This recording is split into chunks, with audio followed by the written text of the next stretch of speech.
Tem uma. Ela falou medo aí, caiu bem, eu ia falar dela também. É, a gente recentemente umas perguntas, não sei se se Xande da Bahia te contou, e a gente teve pô, mais de 200 respostas ali em relação a acesso venoso central, o que as pessoas achavam.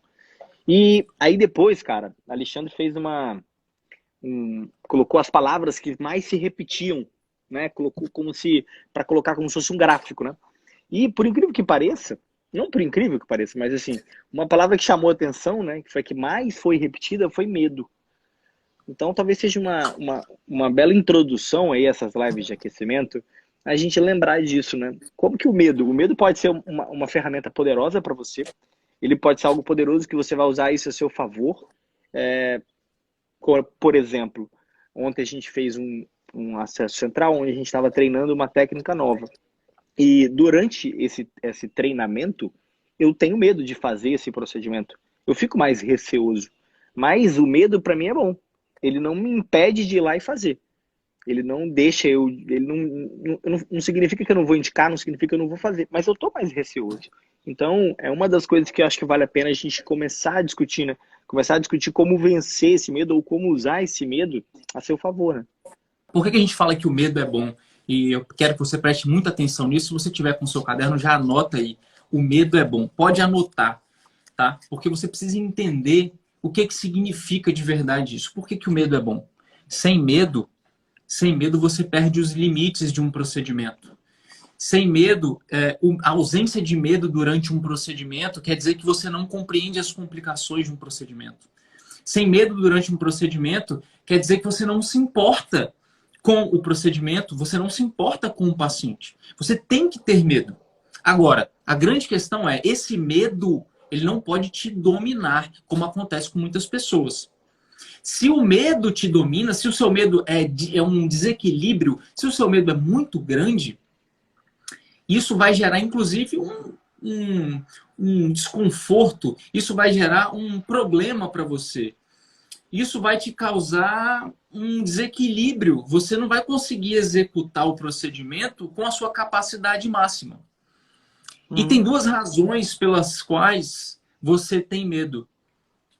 E um medo exacerbado, um medo exagerado. Primeira coisa, é porque você não domina os 3 pilares.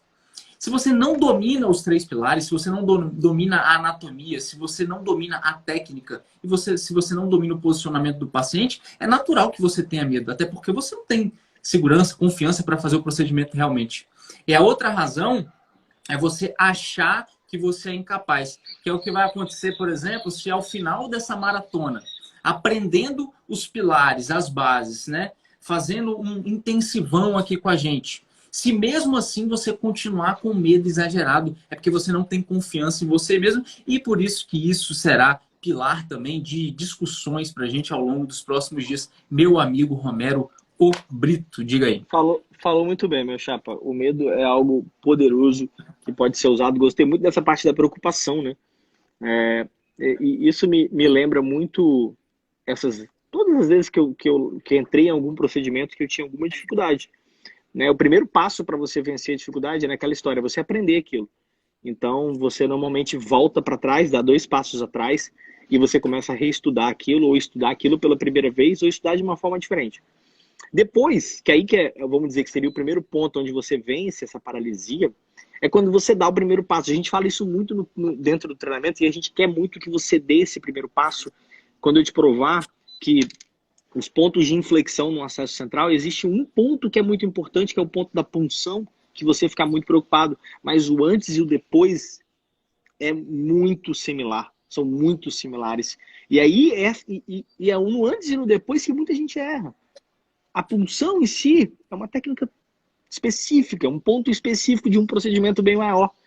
Então você cria o medo por algo que não existe. Você cria o medo por esse ponto de inflexão que é acertar a veia, ou de acertar de primeira, ou de acertar e ninguém te olhar, e por aí vai. Isso acaba sendo a gente vê pelas frases, né? A gente vê pelas próprias mensagens que a gente recebe, né? Que muitas vezes o medo ele se torna algo fantasiado, né? Você cria na sua cabeça aquilo. Porque você não conhece, você não domina, então você acha que pode acontecer coisas que nem podem acontecer. Tô lembrando da questão de prova, né? Entendeu? Eu perguntei para os meninos complicação de pneumotórax. Aí alguém respondeu um negócio assim, tipo, dissecção da aorta e sangramento. Falei, pô, cara, calma, velho, calma. Não é, não é assim também não, velho. Tem que ter medo, mas não é desse jeito não. A galera Exatamente, mandou. meu brother Romero. Então, rapaziada, a gente vai mostrar para vocês, né, com exemplos, com vida real, não com livro. É interessante também, se você está chegando agora, o nosso intuito aqui não é te ensinar nem Hum, nada para provas, tá? Você naturalmente vai acabar aprendendo muita coisa que vai ser útil para você a nível de prova, mas o nosso intuito aqui é transmitir para você um conhecimento completamente prático, beleza? oi, Completamente prático para você realize realmente o procedimento. Diga aí, meu amigo Romero. ó- olha que mensagem legal aqui, velho. Ó, gente, eu fico tremendo. A Aninha mandou aqui, ó. Gente, eu fico tremendo igual vara verde de medo. O preceptor do lado percebe, fico morrendo de vergonha. Foda isso, né? Você vê como é que não tem nada a ver com ponto de pulsionar alguém aqui, né?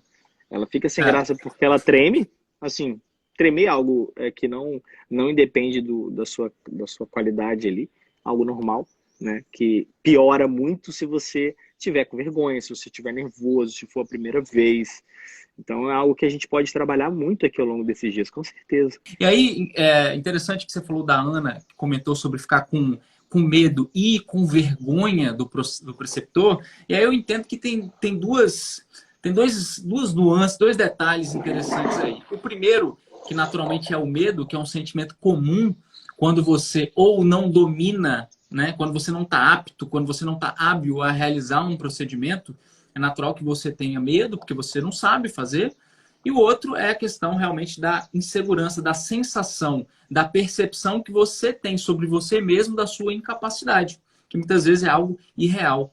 Tá? E um outro ponto, um outro sentimento importante que também vai impactar no seu procedimento, no sucesso do seu procedimento, é muitas vezes o julgamento de quem está ali perto, né? Se você não tem um apoio, a gente sabe que eu sou preceptor na cirurgia geral, né? O Rômulo é professor também, preceptor lá na vascular.